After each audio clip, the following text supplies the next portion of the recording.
بس بھئی منصور دوانقی ملعون نے امام کو زہر بھیجوایا. امام حسن مجتبیٰ کی نسل پہ بڑے ظلم ہوئے ہیں. ایک مرتبہ کسی ملعون نے ایک تازیانہ اٹھایا. تازیانہ اٹھانا تھا, امام کی پشت پہ تازیانہ مارا. امام کا کرتا چاک کیا اور دوبارہ 2-3 تازیانے مارے. امام زمین پہ آئے. اس وقت امام بزرگ تھے. بس میں اس سے زیادہ نہیں پڑھ سکتا. امام نے پلٹ کے ایک مرتبہ ایک جملہ کہا کہ ہم نہیں چاہتے ہمارے جد کے حرم میں خون بہایا جائے, اس لیے ہم اپنے شیعوں کو جنگ کی اجازت نہیں دیتے.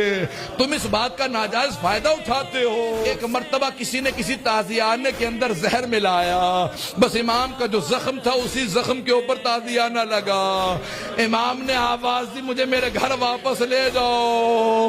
ایک مرتبہ سارے بیٹوں نے اٹھایا, امام کو گھر لے گئے. اب میرے طرف دیکھیے گا, میں آخری جملہ پیش کر رہا ہوں. میں نے مصاحب تمام کر دیا. مولا آپ کے بیٹے آپ کو اٹھا کے گھر لے آئے.